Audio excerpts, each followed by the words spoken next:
We are standing here in the foyer, and before I tell you a ghost story of something that happened in this room, I just want to point out this design on our front door. You may recognize this from a door you have in your own house, and a lot of people, they see it every day and they don't actually realize what it means. And so we'll go all the way back to the 1700s, back when a time where people were really superstitious. And you may notice here we have a cross, and down here, these two panels represent the open Bible. So back then, even these people believed that there were some kind of evil forces in the world, and they wanted this symbolism on their doors to prevent those spirits from coming into the house. And door makers today, they still use this exact same design. Now, as for actual experiences in this room, there was a time a few years ago during restoration where every day at 3 o'clock that doorknob would shake. Religiously, every day for about 3 weeks, and then it stopped. They would have guys outside looking to make sure there were no kids playing around, and there never were any. It was something unexplained, something paranormal. Now, in this room, we've had experiences with the little boy ghost, who we think is named Alex. He was killed in the house in the late 1800s. He was actually pushed out of a third-floor window. And he likes to play around in this hallway. On ghost hunts, we have had people sit on the floor and roll a ball back and forth to each other, and sometimes the ball will stop in the middle of the floor and roll back. And we know the grooves of the floor. We know it's not caused naturally. We know it actually is something paranormal because of how flat the floor is. Now, right here in this corner of the room, one time about 2 years ago, I thought I saw the little boy myself. Now, usually he just appears to kids his age. He's between the ages of 11 and 13. And he appears as not see-through. He's an actual solid person. Adults may see him as a shadow, but kids see him as another kid. And a lot of times we'll have kids talking to something that, as adults, we cannot see.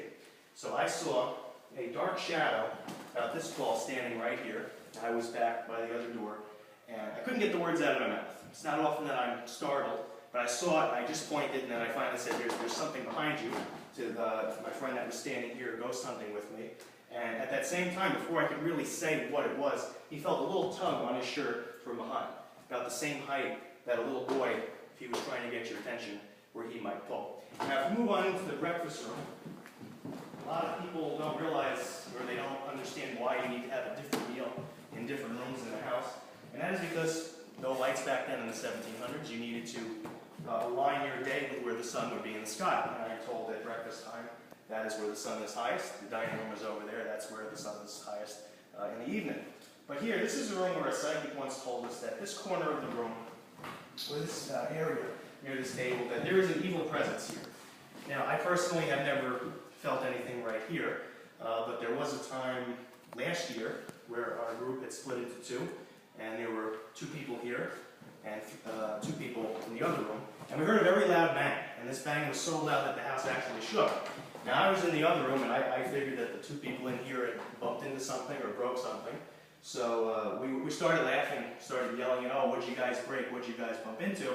And the people in this room yelled back, oh no, we thought it was you. You know, we didn't do anything, we were standing still. So there was something moved very loud in this area of the room. It actually sounded a lot like this. As you can see, we did not have those candles at the time. If we did, they might have popped out. But it was a sound just like that. Cannot confirm it, but it was loud enough that this whole floor shook. And it's a sound I've never heard before or since. And it was also this area of the room. I was with 2 other people. One was downstairs and one was in the dining room. And we were setting up for our reenactment in June, so this was probably about late May of this year. And we heard footsteps above us, and we were the only people in the house. There was nobody above us. Footsteps walking this way, which would have been above the servants' quarters. And we heard a little boy's voice out of nowhere say, "Want to play?"